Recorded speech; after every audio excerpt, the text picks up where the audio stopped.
咁今日係星期六嚟嘅，咁你見得到咧，而家咧呢個商場咧都幾多人啊！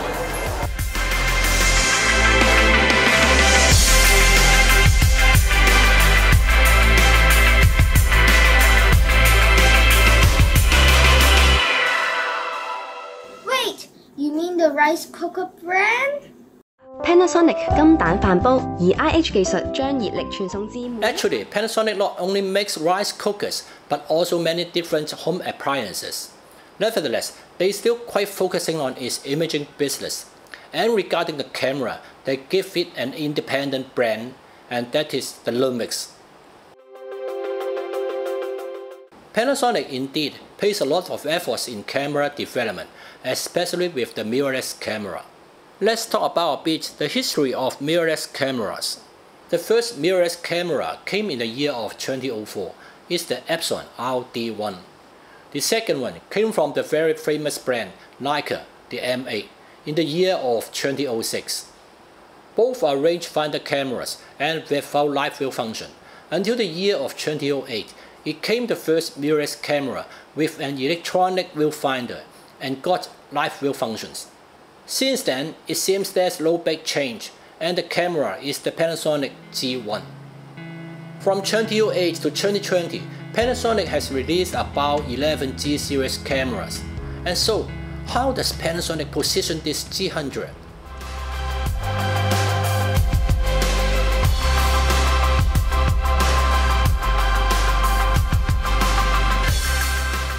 From the official promo, it showed that it's a very handy machine.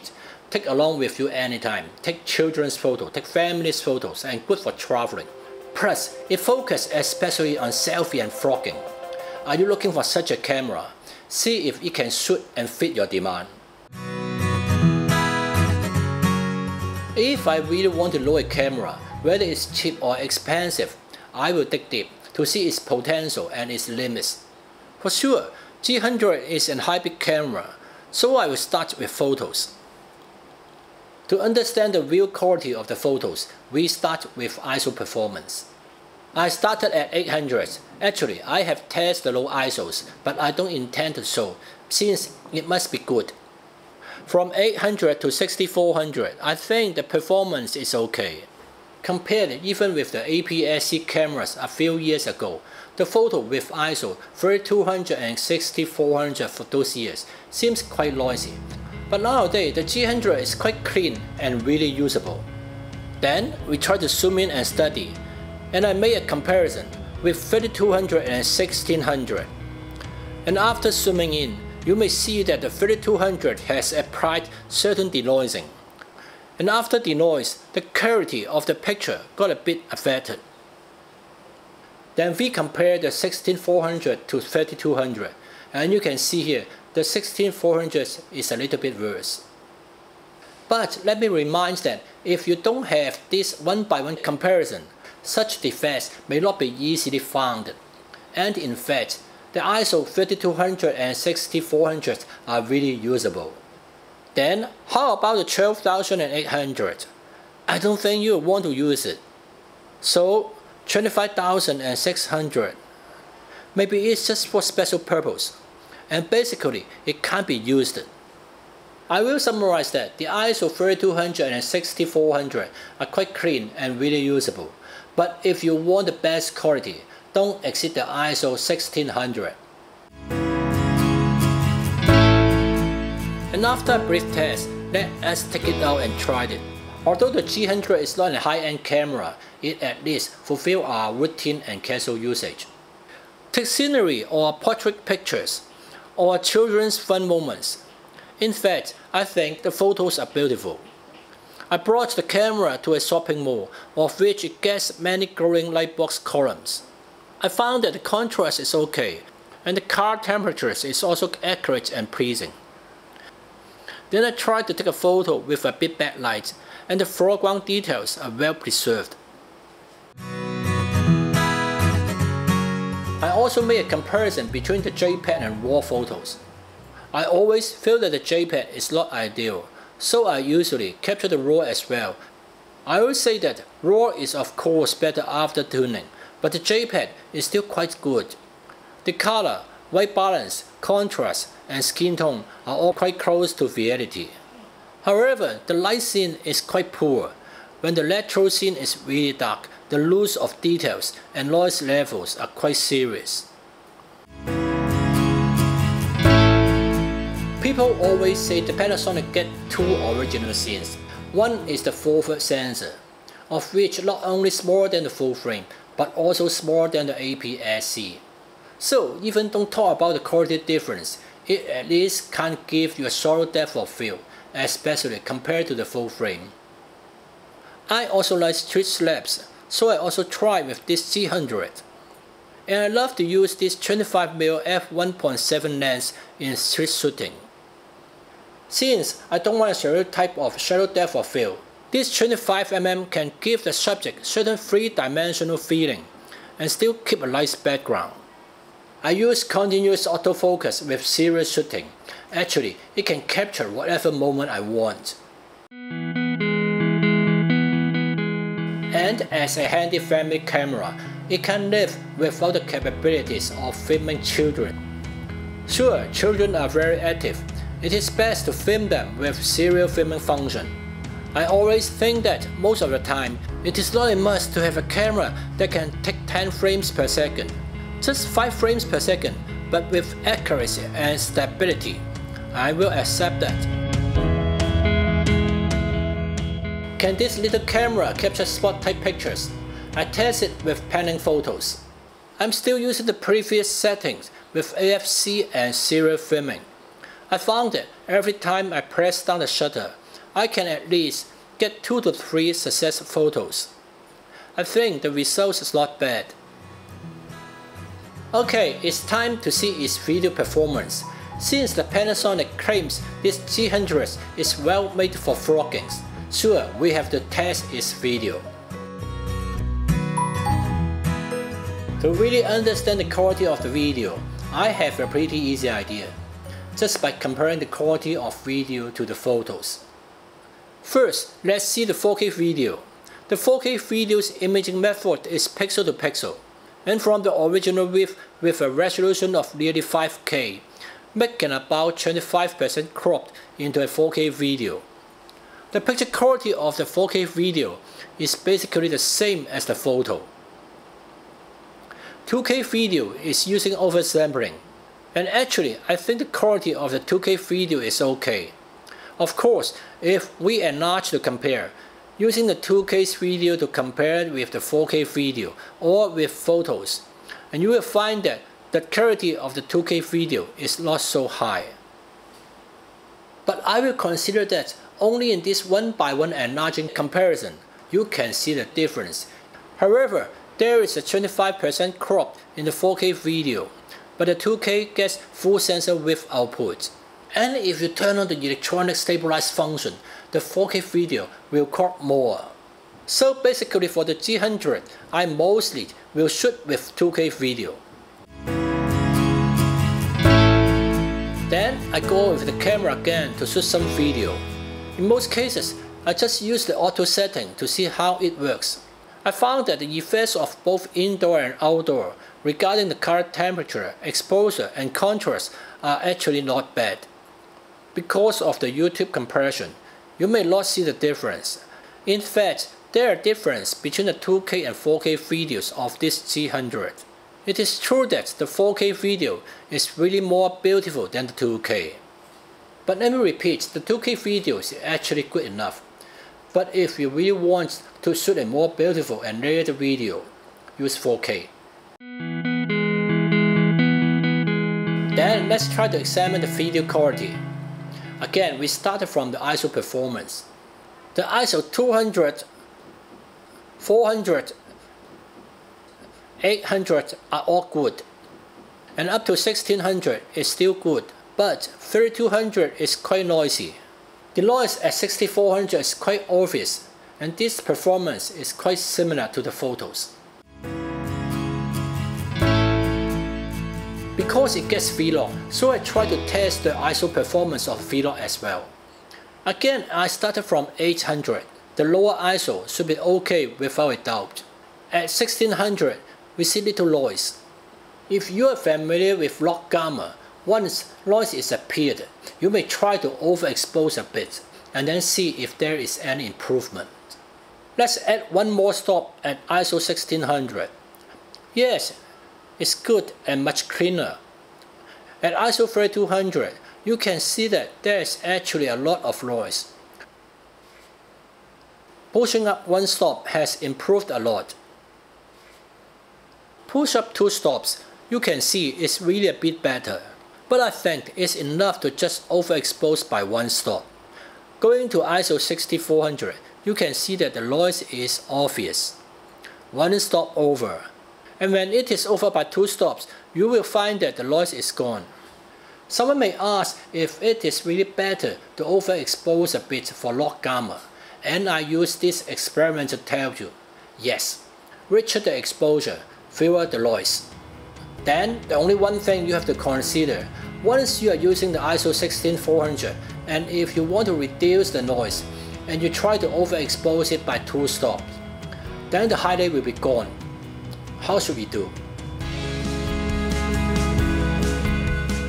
I leave it for you, since it's you have to make this decision.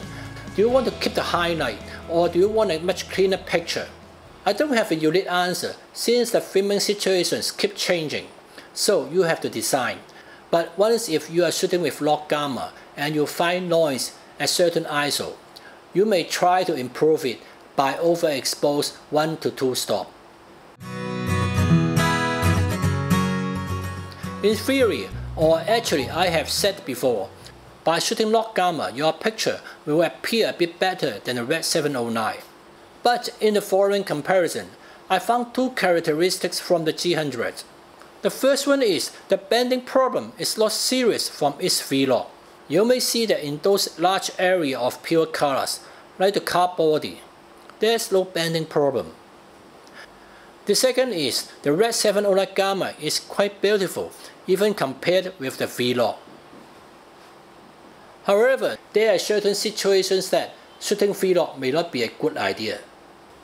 In this restaurant and under tungsten ambience, sometimes certain colors may disappear in the V-log. For example, the red color from the painting on the wall was disappeared. I tried to recover that through color correction, but finally no more red color could be found. So what's the best moment for using the V-log? I will say that V-log is most suitable for daylight color temperatures. Once you are indoors and especially under mixed or tungsten color temperatures, V-log may not be the ideal gamma. Since I really want to know the ultimate quality and limits of the G100, so here I do the dynamic range test myself. Although we generally use color charts for testings, you only need to look at the middle grade in this dynamic range test. With 2 stops over and 3 stops over, it has almost reached the top. And in 4 stops overs, nearly everything was clipped and with not much details left. So I believe it is about 3.5 stops in the upper part. Look at the lower side. No problems with 2 stops under. There's still details in 3 stops under. 4 stop unders is already quite dark. 5 stops is quite difficult to see any details. And going to 6 stops under, it was just totally black out. I think there are still some transitions in between 5 to 6 stops, so I believe it may be 5.5 stops for under. And I also test the dynamic range for V-log. 1 stop, 2, 3, 4, and no more details are left for 5 stops over. For the darker side, 5, 6, and there are still details in 7 stops under, while the 8th stop is completely black out. It seems the V-log really gets a bit more dynamic range. I will say that it's about 4 stop over and 7 stop unders, plus with the original mid-grade, it gets about 12 stops. Or you may ask why I have to do this dynamic range test myself, since sometimes maybe the manufacturers has revealed that in their official websites. Nevertheless, I will still do it myself, because they may not tell you how is the distribution of the dynamic range. For example, there are 12 stops of dynamic range for this G100. However, the distribution is not even. It's not +6 and -6. In fact, it is +4 and -7, and the top is less than the bottom. If you don't do that, you won't know. And once if you think they are evenly distributed, it will easily to make a wrong exposure. However, by just lowering the dynamic range is not enough for an ideal exposure, since the dynamic range is fixed but not your shooting condition. Especially, your subject may not sit well in the ideal zone of the dynamic range. So, we need to know the latitude.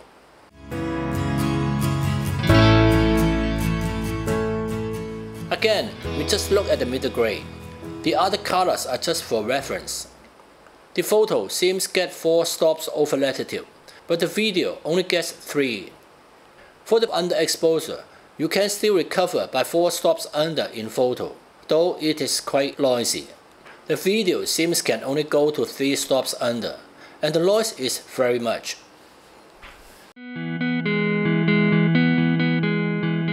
And take this picture as an example. The dark area should be exposed by f4. And if you want to keep the daylight details, you should expose at f22. The difference between is 5 stops, then I try to recover it. And for this one with f4, you will find that very little could be recovered for the brighter area. And then let's try the f22 image. We try to lift back the dark area. Although it can be lightened, it's actually very noisy, and this result is hardly usable. And let's try to use the concept of latitude. In theory, we get +4 and -4. Then let's try with f11. The highlight is then 2 stops over, and the shadow area is 3 stops under. We try to lift the dark area and pull down a bit the highlight area.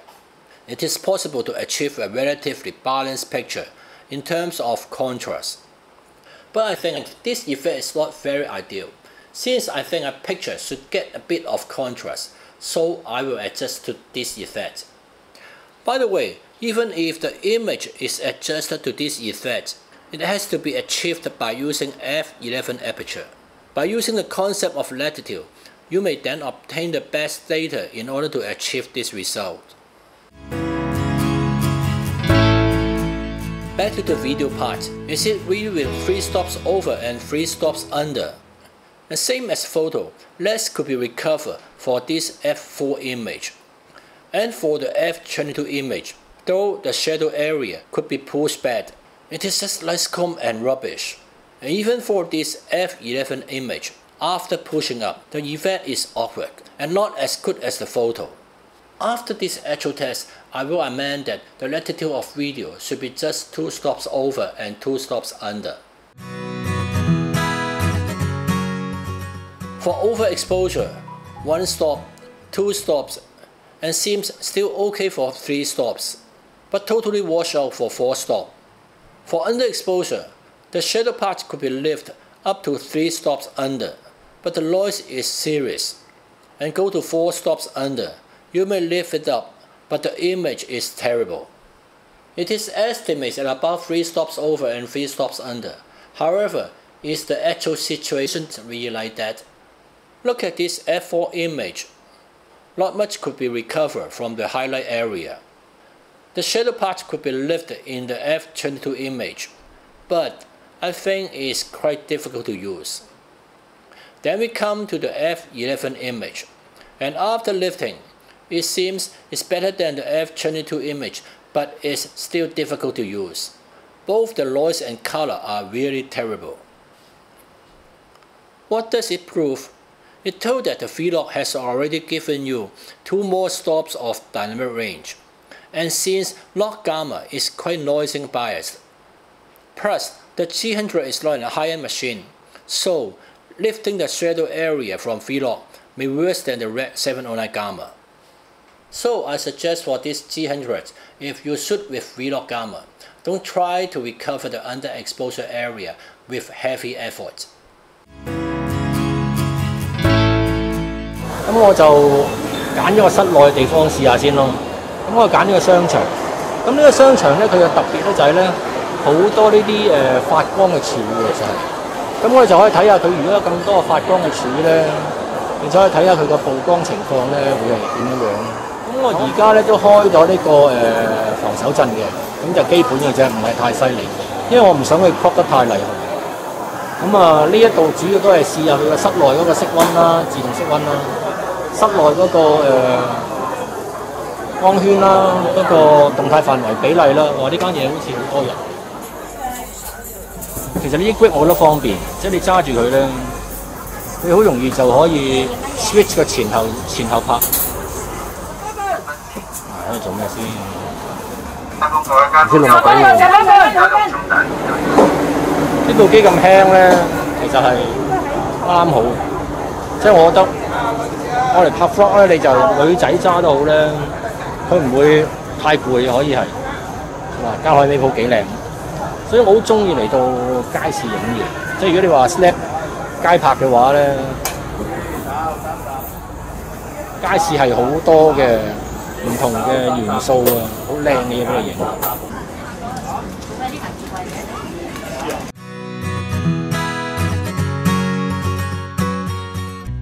I've said before, the Panasonic cameras seems to have two original scenes. One is the small size of the forward sensor, and the other is the autofocus function for video filming. However, it seems I found a solution. Actually, I don't use any of the setting of the autofocus function, except for the one area. And after using the one area, I found that the accuracy, the response and the stability is good. I use it for all kinds of video filmings, even for vlogging. I turn off the self mode function and use the one area again. I find that as long as your focus window is aimed on your targets, the focus will then transit smoothly on the subject. It is accurate and smooth, and there's no hunting. I think this performance is okay and accepted. The stability is good. Then I test it again for slow motion. Shooting 120 frames per second slow motion, all using this one area setting. Try to make a window aimed at your subject, and then your subject will be in focus. Actually, it's obvious if the focus is missing when you are filming slow motion. But here you can see that these slow motion shots are pretty good and the focus is accurate. I use the 45 to 150 mm lens. It's so light and the performance is good. Maybe you will say that this one area cannot satisfy all your need in filming video. But at least I think I found a solution that can be reliable and accurate. It's better than using a method that you can't rely on. A new design that I really like, that is the fast and slow motion shooting modes on the mode dial.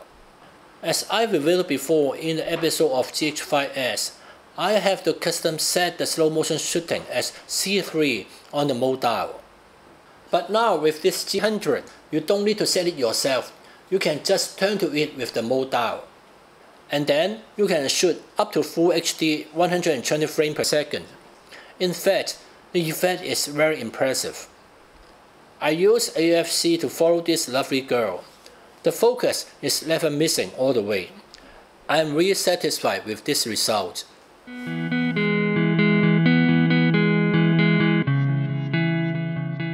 And apart from the above items, I think a good vlogging cameras should also get good auto exposure performance.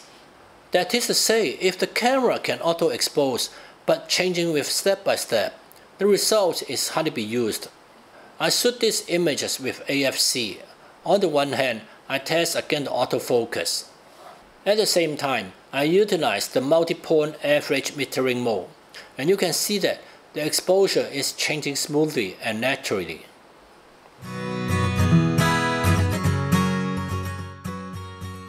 What is this 4K photo features best for? I think it is a simple and starter version of 30 frames per second serial shooting with AFC. I test it again with panning photos. In fact, the success rate of this 4K photo is very good. So I would suggest if you love to film your children, using this 4K photo mode will be a lot easier. Then you can draw your photos and share immediately on social media. and for this purpose, it is a good function.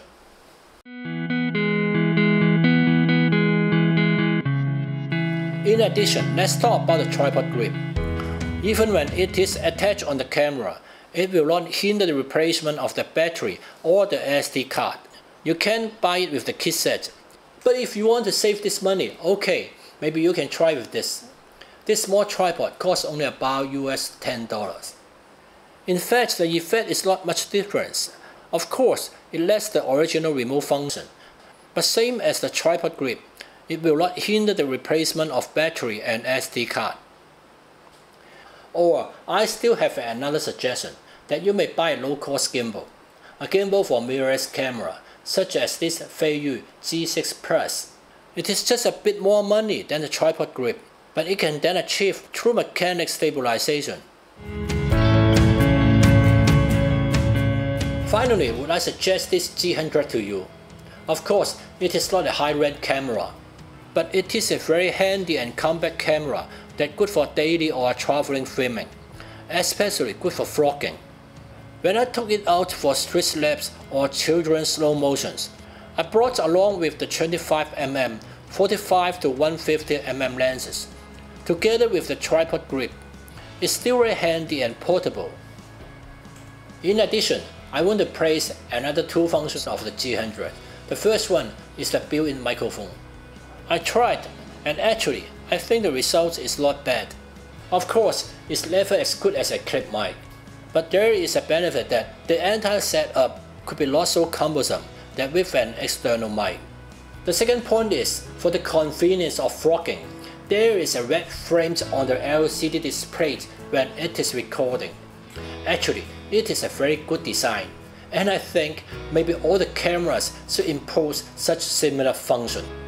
There's one more thing I have to praise, that is the LCD display. Even under very strong and bright sunlight, the LCD is still very clear and easy to watch. Before we finish, let's see what result Adam achieved in filming his young sister with this G100. Who is Adam? The cute little boy who appeared at the beginning of this video. And I would like to introduce to you Adam's dad, Brian Cook. He's an athlete, and he has once represented Hong Kong in the Asian Games and got a bronze medal in the mountain bike competition. Sure, his son and daughter inherited his DNA. See how good they are?